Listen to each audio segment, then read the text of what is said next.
우리 주대표와 예배 캠페인 같이 하겠습니다. 복음의 사람 예배자로 살게 하소서. 우리는 가정의 예배자입니다. 우리는 영적 예배자입니다. 우리는 삶의 예배자입니다. 아멘. 이번 주 묵상 말씀 요한복음 12장 24절 우리 세 번 같이 하겠습니다. 내가 진실로 진실로 너에게 이르노니 한 알의 밀이 땅에 떨어져 죽지 아니하면 한 알 그대로 있고 죽으면 많은 열매를 맺느니라. 내가 진실로 진실로 너에게 이르노니 한 알의 밀이 땅에 떨어져 죽지 아니하면 한 알 그대로 있고 죽으면 많은 열매를 맺느니라. 내가 진실로 진실로 너에게 이르노니 한 알의 밀이 땅에 떨어져 죽지 아니하면 한 알 그대로 있고 죽으면 많은 열매를 맺느니라. 아멘. 하나님께서 오늘 우리에게 주시는 말씀은 로마서 5장 12절에서 21절까지 말씀입니다. 오늘 본문을 통해서 아담과 예수 그리스도라는 제목으로 말씀의 은혜를 같이 나누겠습니다. 이런 복음과 관련돼서 세상 사람들이 궁금해하는 것이 있습니다. 다른 말로 하면 잘 믿지 못하고 받아들이지 못하는 것이 있는데, 첫째는 우리 모두가 죄인이라는 사실입니다. 둘째는 예수님이 십자가에서 죽었다는 그 사실이 어떻게 나를 죄 용서하게 하느냐, 그것을 못 믿겠다는 그런 것입니다. 여러분, 이 두 가지에 대해서 어떻게 설명하시겠습니까? 이런 질문을 가지고서 오늘 본문으로 우리 같이 들어갈 수 있기를 바랍니다. 오늘 12절에서 14절까지 말씀을 우리 같이 읽겠습니다. 그러므로 한 사람으로 말미암아 죄가 세상에 들어오고 죄로 말미암아 사망이 들어왔나니 이와 같이 모든 사람이 죄를 지었으므로 사망이 모든 사람에게 이르렀느니라. 죄가 율법 있기 전에도 세상에 있었으나 율법이 없었을 때에는 죄를 죄로 여기지 아니하였느니라. 그러나 아담으로부터 모세까지 아담의 범죄와 같은 죄를 짓지 아니한 자들까지도 사망이 왕노릇하였나니 아담은 오실 자의 모형이라. 아멘. 자, 12절에 보면 한 사람으로 말미암아 죄가 세상에 들어왔다라고 그랬습니다. 여기서 말하는 한 사람은 아담을 말하는 거예요. 첫사람 아담. 자, 아담은 최초의 인간이고 최초로 죄를 지은 사람입니다. 자, 하나님은 세상을 아름답고 선하게 창조를 하셨는데 아담의 죄를 통해서 세상에 죄가 들어오게 됐습니다. 그리고 그 죄는 사망을 가져오게 됐어요. 자, 여기서 말하는 사망은 인간의 육체적 죽음만을 말하는 것이 아니겠죠. 하나님과의 그 관계가 단절되고 끊어지는 그런 영적인 죽음까지 이제 포함하는 것입니다.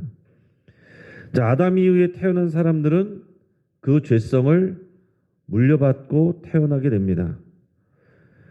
그리고 크든지 작든지 누구든지 죄를 범하면서 살아가요.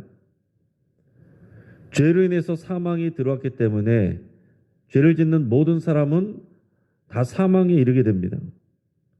그래서 죄를 지은 인간은 결국 다 죽게 되고 죄를 지은 인간은 하나님과의 관계가 다 끊어지게 됩니다.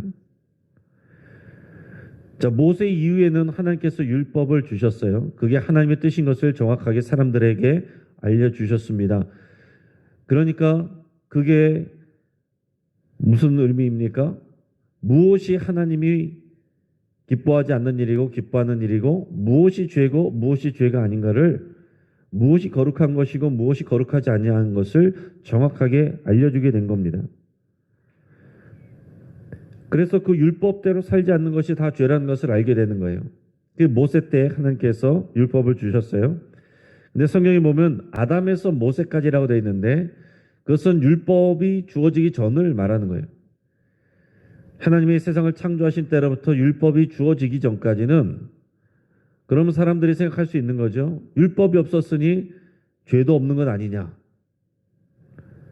그들을 어떻게 정죄할 수 있겠느냐. 그러나 성경은 뭐라고 말합니까? 그러나 그때도 율법이 주어지기 전에도 아담에서 모세 때까지 살았던 모든 사람도 다 죄를 졌다 이렇게 말하고 있어요. 자, 율법이 생기면서부터는 그 죄가 더욱 확실하게 죄라는 것을 알게 되었을 뿐이고 그전에도 하나님 앞에 죄는 죄다라고 말씀하고 있습니다. 자, 이것은 죄가 인류에게 들어오고 나서 또 사망이 사람들에게 왕노릇하고 있다라는 그런 표현으로 이어집니다. 모든 사람이 죄를 짓게 됐고 그래서 모든 사람에게 사망이 왕노릇하게 됐다. 여러분 이게 무슨 표현이겠어요? 이게 마치 이 죄와 사망이 어떤 사람인 것처럼 인격인 것처럼 이런 식으로 표현을 하는데 이 죄와 사망이 더 적극적으로 사람에게 영향력을 행사한다라는 그런 표현이에요. 왕노릇한다. 이게 무슨 얘기겠습니까? 죄와 사망이 사람들에게 절대적인 영향력을 미친다라는 그런 표현이에요. 누구나 사람들은 죄성을 가지고 있어서 죄를 짓지 않을 수가 없고 아무리 착해 보려는 사람이라고 해도 또 법적으로 문제가 없다고 해도 하나님이 보실 때는 다 그 안에 죄성이 있고 그로 인한 구체적인 범죄들이 있다는 거예요. 아무리 우리가 죄를 짓지 않으려고 노력하고 결단을 해도 죄를 안 지을 수가 없는 존재라는 겁니다. 그래서 아무도 이 사망의 문제로부터 하나님과 분리되고 심판받는 이 문제로부터 자유로울 수 있는 사람이 없다는 거예요. 거기에 다 모든 사람들이 묶여 있다는 것을 사망이 모든 사람에게 왕노릇하고 있다 이렇게 표현을 하는 겁니다.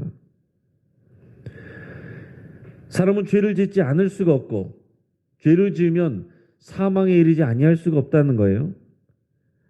그래서 모든 인간은 평생 죄와 사망의 굴레에서 벗어날 수 없다.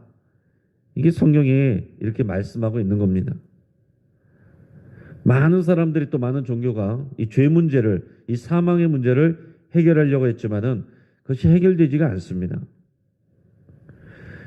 자, 이제 성경은 아담과 예수 그리스도를 비교해요. 우리가 읽은 14절 마지막에 보면 아담은 오실자의 모형이다 그랬습니다.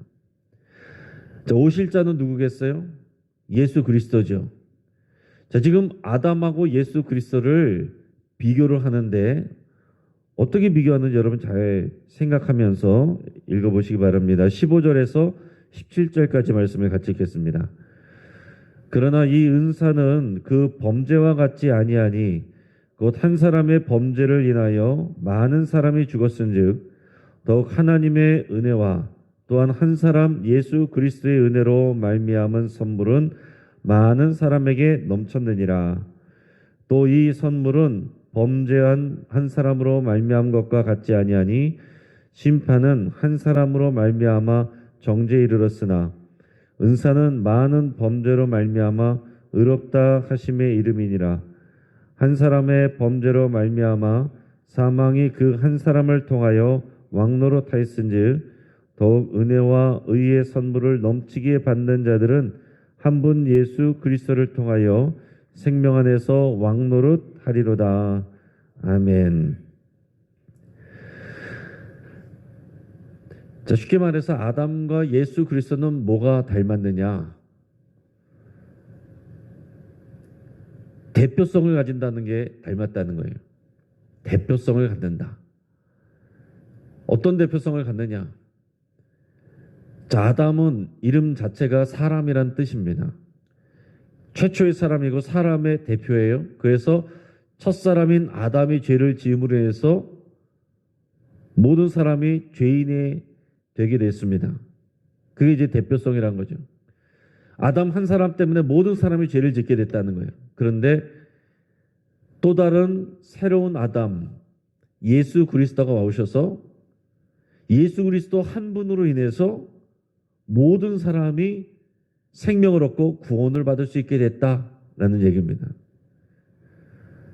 한 사람 아담을 통해서 모든 사람이 죄를 짓게 되고 사망에 이르게 됐는데 두 번째 아담이라고 말할 수 있는 예수 그리스도 한 분을 통해서 모든 사람이 죄 용서함을 받게 되고 생명을 얻게 되고 의롭다함을 받게 되었다. 이걸 지금 비교하고 있는 것입니다. 그러니까 사도 바울은 굉장히 논리적이고 합리적인 사람이에요. 그래서 오늘 이 내용들을 우리 한 절 한 절 읽으면 굉장히 이것을 논리적으로 이렇게 설명하고 있기 때문에 우리가 끊임없이 우리가 생각하지 아니하면 이게 도대체 무슨 얘기인가? 그럴 수 있어요. 아담 한 사람의 범죄로 인해서 사망이 사람들에게 왕노릇하게 되었는데 이제 예수 그리스도가 주시는 은사라는 것은 이제 선물입니다. 은혜의 선물, 은혜이기도 하고 선물이기도 한데 그것은 믿음으로 이를 받은 사람들이 그리스도를 통해서 생명 안에서 왕노릇하게 만들어준다라고 했습니다. 자, 아담으로 인해서 우리가 죄를 짓게 됐는데 이제 모든 사람들은 다 그런 거예요. 사망이 우리 안에서 왕노릇해요. 아무도 죽음을 피할 수가 없고 아무도 하나님의 진노와 심판을 피할 수가 없다라는 뜻입니다. 그런데 이제 예수님을 믿으면 예수님이 주시는 그 은사는 예수님을 믿기만 하면 우리에게 주시는 이 구원의 능력은 우리를 죄 용서받게 할 뿐만 아니라 예수 그리스도를 대신해서 이 땅 가운데서 왕노릇하고 세상에 영향력을 미칠 수 있는 그런 정도의 능력이 있다라는 것을 우리에게 말씀해주고 있는 겁니다. 자, 우리가 예수님을 믿으면 구원받고 끝나는 게 아니에요. 우리가 그리스도인으로 산다는 것은 예수 그리스도의 능력과 예수 그리스도의 그 영향력으로 이 땅에서 살 수 있다라는 그런 표현입니다. 그래서 예수님도 우리에게 그런 말씀을 하셨어요. 예수님이 하시는 일을 예수 믿는 사람들이 할 수 있고 그보다도 더 큰 일도 할 수 있다라고 그랬습니다. 우리의 능력이 아니에요. 예수 그리스도를 믿으면 예수 그리스도가 우리 안에 계시고 성령이 우리에게 능력 주시고 예수 그리스도의 이름으로 예수 그리스도의 능력을 이 땅 가운데 영향력을 미칠 수 있다라는 얘기입니다. 그게 세상에서 우리가 왕노릇 할 수 있다는 얘기예요. 다시 말해서 예수 그리스도를 믿으면 죄 용서받는 것 정도로 끝나는 게 아니라 그 은혜가 우리에게 흘러 넘쳐서 다른 사람들을 구원하게 하고 다른 사람들을 주님께로 돌아오게 하고 교회를 세우게 하고 세상을 변화시키는 이런 놀라운 하나님의 능력으로 나타난다라는 얘기입니다. 그래서 지금 아담 그리고 다시 오시는 자의 그 아담, 새로운 아담인 예수 그리스도를 이런 식으로 비교를 하고 있어요. 자, 18절 19절 같이 읽겠습니다.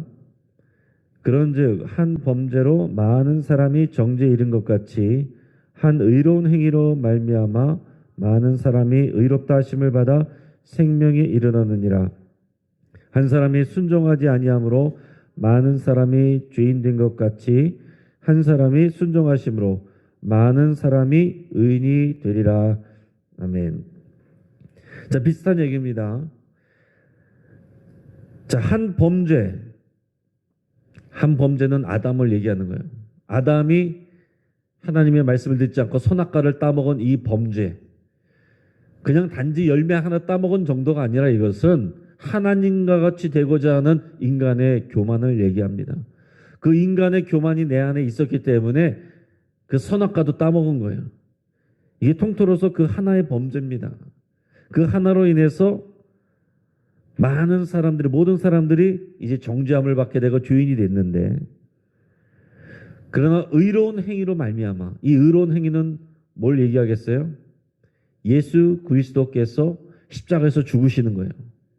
모든 사람의 죄를 대신해서 십자가에 죽으시는 그 의로운 행위로 말미암아 많은 사람들이 의롭다 하심을 받아서 생명에 이르게 됐다.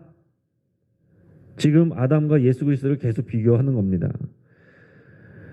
자, 19절에서도 한 사람이 순종하지 아니함으로 많은 사람이 죄인 된 것 같이, 같은 얘기입니다. 아담은 불순종했어요. 그래서 많은 사람들이, 모든 사람들이 죄인이 됐습니다. 그런데 예수님은 죽기까지 순종했어요. 죽기까지 순종을 했기 때문에 많은 사람들이 또한 의인이 될 수 있는 길이 열렸다는 얘기예요.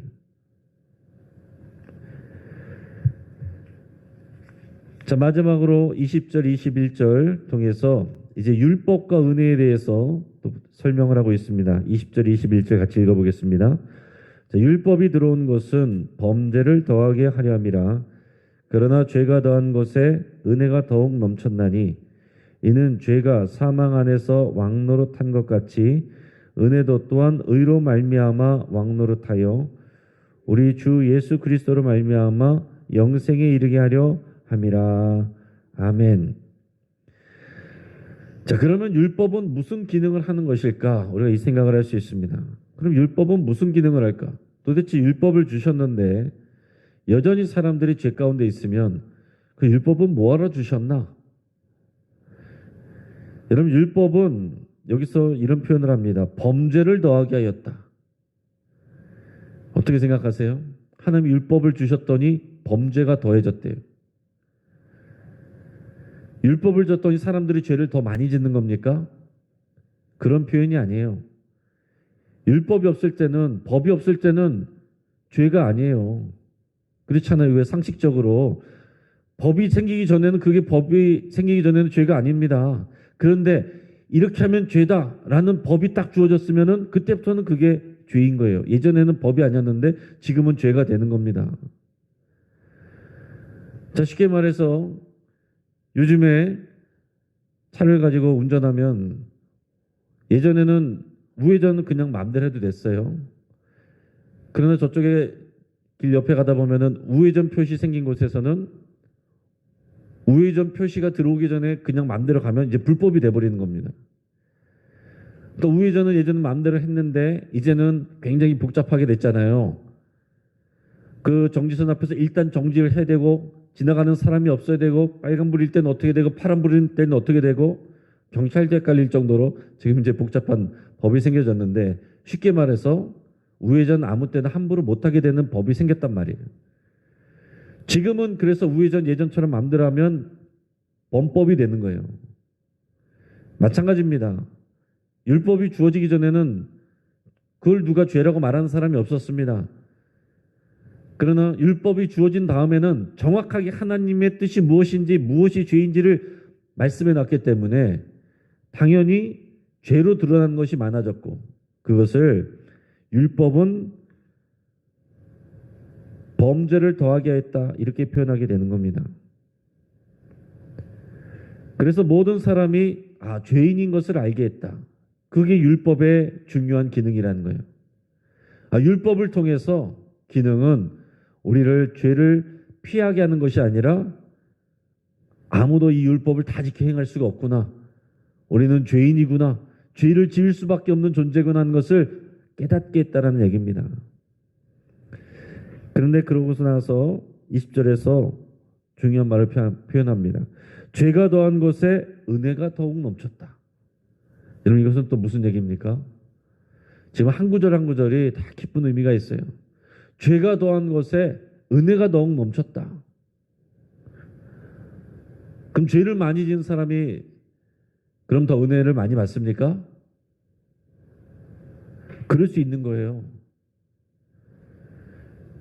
더 정확하게 얘기하면 내가 죄인이라는 것을 더 깊이 깨닫는 사람이 이 복음을 은혜로 받게 되는 겁니다. 그 은혜가 더 커지게 되는 거예요. 나는 선해. 나는 법 없어도 살 수 있어. 이런 사람은 예수님이 우리의 죄를 위해서 대신 죽으셨다? 시큰둥하는 거예요. 그러냐고. 나는 법 없어도 살 수 있는데 난 죄가 없는데 이렇게 되는 겁니다. 그래서 교도소에서 사람들이 오히려 복음을 잘 받아들여요. 누가 봐도 죄인이니까. 그런데 오히려 선한 사람들, 법을 잘 지키는 사람들, 그런 사람들이 복음을 잘 못 받아들입니다. 예수 그리스도가 우리를 위해서 십자가에서 죽으셨다? 잘 못 받아들여요. 왜요? 내가 죄인이라는 것을 인정을 잘 못하니까. 교회 다니는 사람들보다 내가 더 선하게 사는데, 그러니까 예수 그리스도의 십자가 능력이 우리에게, 그래서 그분들에게는 은혜가 안 되는 겁니다. 나는 죽을 수밖에 없는 죄인이라고. 그 고백을 하는 사람에게는 예수 그리스도의 이 십자가가 그야말로 한없이 눈물 없이는 이것을 받아들일 수 없는 놀라운 크나큰 은혜가 되는 거죠. 여러분, 우리가 예수님을 믿고 첫사랑을 때는 여러분 다 눈물 흘리면서 회개하고 예수님을 받아들였을 겁니다. 그러나 어느 순간 또 신앙생활하고 교회 다니고 봉사하고 그러다 보면은 아담처럼 우리가 교만해져요. 내가 이렇게 많은 일을 했는데, 내가 이렇게 열심히 하는데, 그때 은혜가 사라지는 겁니다. 그래서 교회에서 일 많이 하는 분들이 은혜 없이 불평과 불만과 상처를 가지고 다니는 분들이 생기기 마련입니다. 나를 몰라주고 상처 주는 그 사람들이 문제가 아니라 내 안에 어느 순간 죄성을 잊어버리는, 내 죄성에 대한 이 자각을 잊어버리는 그것 때문에 은혜를 잊어버린다는 얘기예요. 그래서 오늘 말씀 가운데 죄가 더한 것에 은혜가 더욱 넘쳤다 라는 표현을 통해서 우리가 회복되어야 될 것은 뭡니까? 우리 죄성을 더 깨닫게 되는 겁니다. 그래서 사도 바울은요, 사도 바울 같은 사람이 어디 있습니까? 신약 성경의 절반을 사도 바울이 다 썼는데, 그리고 순교기까지 최선을 다해서 그렇게 복음을 전하고 고난받고 고통받으면서도 끝까지 사명을 감당하고 그 능력으로 병든 자들도 고치고 귀신도 쫓아내고 죽은 사람도 살렸는데, 근데 사도 바울의 고백을 보면 그 뒤로 갈수록 자기의 죄성에 대한 그 고백이 점점 더 중해집니다. 처음에는 나는 나중된 자다, 그렇게 표현하다 나중에는 나는 회방자고 핍박자고 포악자였다. 나중에는 맨 나중에는 뭐라고 고백하냐면 나는 죄인 중에 괴순이라. 죄를 더 많이 져서 그런 게 아니에요. 하나님의 말씀을 더 깊이 알다 보면, 하나님의 은혜를 더 깊이 알다 보면 내가 더 큰 죄인이라는 것을 더 깊이 느끼게 되는 겁니다. 소크라테스도 그런 거예요. 더 많은 걸 아는 사람, 그런 사람은 내가 아는 게 없구나 이렇게 고백하게 돼요. 근데 아는 게 별로 없는 사람, 조금 아는 사람은 다 아는 것처럼 얘기를 해요. 그게 세상의 원리입니다. 그러면서 21절에서 죄가 사망 안에서 왕노릇한 것 같이 은혜도 또한 의로 말미암아 왕노릇하여 우리 주 예수 그리스도로 말미암아 영생에 이르게 하려 함이라 그랬습니다. 죄가 사망 안에서 왕노릇한다라고 했습니다. 죄가 사람들을 사망에 이르게 했습니다. 아무도 이것을 피할 수가 없어요. 근데 여기서 말하는 것은 뭐냐면 예수 그리스도가 가져다 주시는 이 은혜는 죄가 사망을 가져오는 그 능력보다 더 크다라는 것을 강조하고 있는 겁니다. 죄가 사망을 가져오는 능력보다 은혜가 우리에게 생명을 주고 의롭게 하는 그 능력이, 그 힘이 더 크다라는 것을 강조를 하고 있어요. 그래서 우리를 구원할 뿐만 아니라 우리가 그리스도의 대리자로서 이 땅에서 왕노릇하며 살도록 그 힘과 능력을 주시고 의롭게 하신다. 그것을 우리에게 강조하면서 우리에게 소망을 주고 있습니다. 자, 말씀을 정리합니다. 아담을 통해서 모든 사람이 죄를 짓게 됐고요. 사망에 이르게 됐습니다. 그래서 죄와 사망이 모든 인간에게 왕노릇하고 있습니다. 아무도 이것을 피할 수가 없어요. 모두가 죄인이고 모두가 죽게 되고 모두가 심판을 받습니다. 아담은 예수님의 모형이라고 그랬어요. 결과는 반대입니다. 아담을 통해서 모든 사람에게 죄가 들어오고 사망이 오게 됐는데 예수 그리스도 한 분으로 인해서 모든 사람들에게 죄 용서가 부어지고 그리고 생명이 주어지고 의롭다는 그런 칭찬이 주어지게 되고, 그리고 더 나아가서는 모든 사람들을 믿는 따르는 사람들에게 왕노릇할 수 있는 그런 능력까지도 주어지게 됐다라는 얘기입니다. 아담 한 사람 때문에 모든 사람이 죽게 되고 심판받게 됐는데 예수님 한 분으로 인해서 모든 믿는 사람이 살게 되고 의롭다라고 판정을 받게 됐습니다. 의로워지는 게 아니에요. 예수님 믿고서 당장 우리가 의로워진 게 아니고 재판을 받을 때 의롭다라고 판단을 해준다라는 얘기입니다. 예수님 때문에. 나를 보고서가 아니라 내 안에 계신 예수님, 철저하게 순종하신 완전히 의로우신 예수님 때문에 우리를 의롭다 이렇게 칭해 주신다는 거예요.